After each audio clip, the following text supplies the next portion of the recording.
We're talking about AI Slop. And yep, we're going to start with the shark wearing sneakers. A while back, the internet gave us this shark in Monema. People laughed, people remixed it. People made it weirder on purpose. Still, guest another name. What would you say?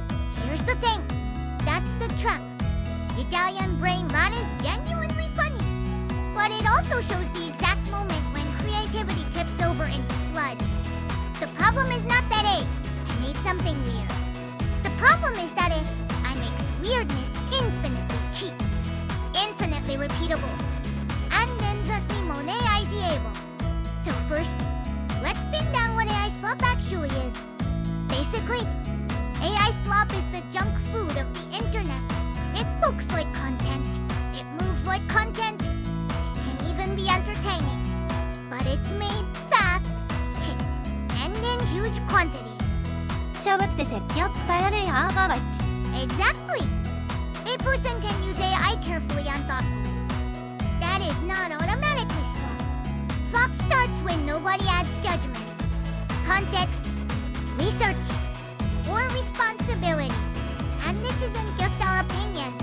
Merriam-Webster picked Slop as its 2025 word of the year.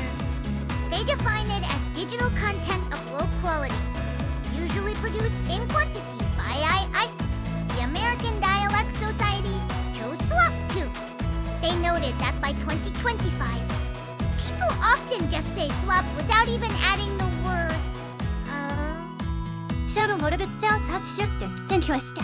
Yep, the shorthand exists because the problem is everywhere. The formula is simple. Low effort to mass production, little real value, and an algorithm that pays for attention. Okay, now to our case study. What is Italian Brainrot? Italian Brainrot is a meme format where AI generates bizarre creatures. Sharks with shoes, crocodile bombers, cactus elephants, Cappuccino ballerina, banana chimpanzee. Last time, 果たしてざっくりtranslated to a block of chant-rhymed. Basically, that is the genre. The recipe goes like this.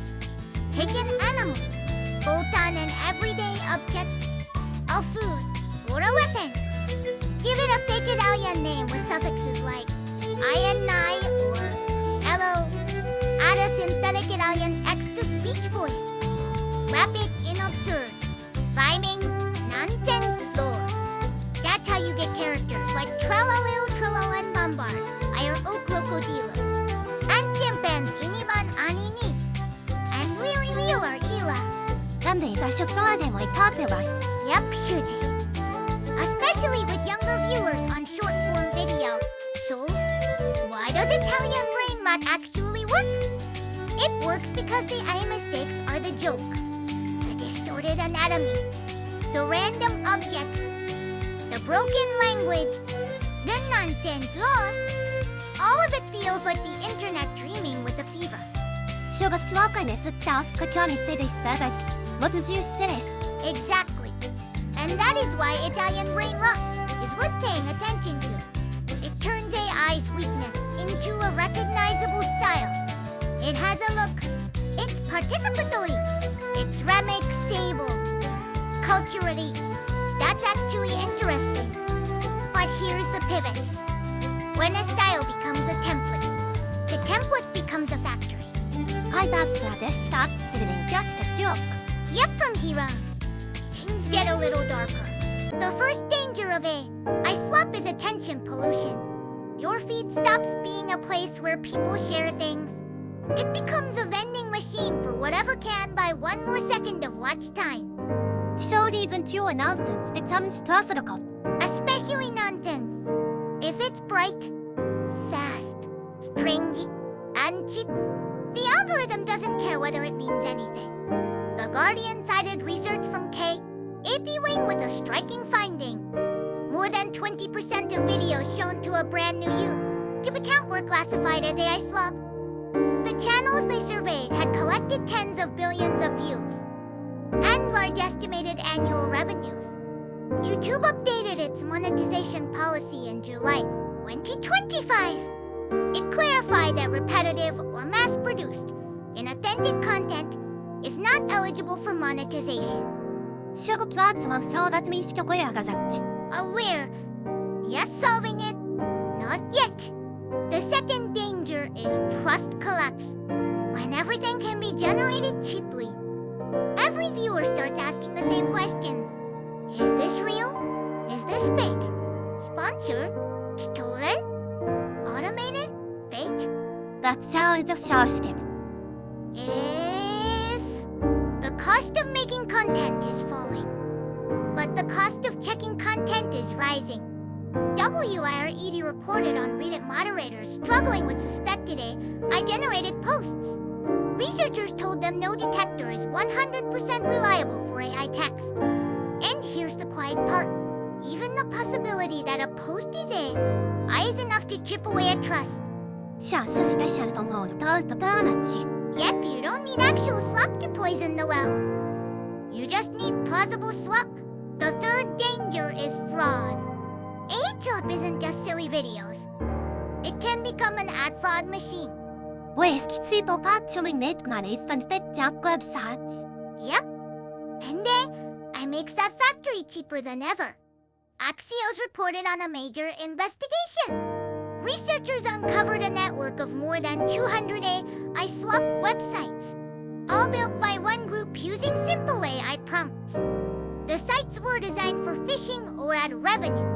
Double Verify found the operators spent less than $2.25 per article page. Less than the price tag of policy. That's the economics of slop.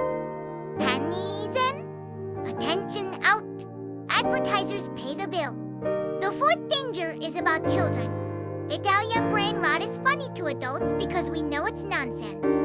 But children may not always see where the joke ends and where the machine begins. That's the concern. The Associated Press reported a major push against AI slop for kids. More than 200 organizations and experts urged YouTube to act. They argued this content can warp children's sense of reality. It can overwhelm learning and hijack attention. Yep, adults can roll their eyes at a banana chimpanzee. A 4-year-old just watches the next one, and the next one, and the next one. And here's one more danger. The slow one. The structural one. The internet isn't just where humans read content. It's also where future AI models learn from content. Then future AI gets trained on yesterday's slop. A 2024 paper in Nature described a phenomenon called model collapse. Models trained on data or produced by other models can lose the true underlying distribution. Over generations, they drift further and further from real-world data. The same authors warn that LLM-generated content could pollute future training data.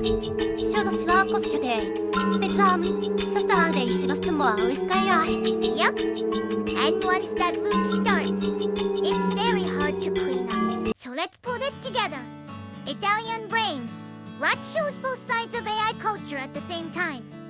On one side, humans use AI to create absurd, funny, remixable memes. On the other side, platforms reward infinite repetition. Right? The real questions are sharper than that. Who added value? Who actually checked it? Who benefits when the feed gets flooded? And who pays the cost when the internet becomes harder to trust? Google's own search guidance says generative AI can help with research instruction. But mass-producing pages with no added value can violate their scaled content abuse policy. The point isn't the point is or no value. Exactly. The enemy is slop economics. When platforms reward quantity over quality, the machine wins.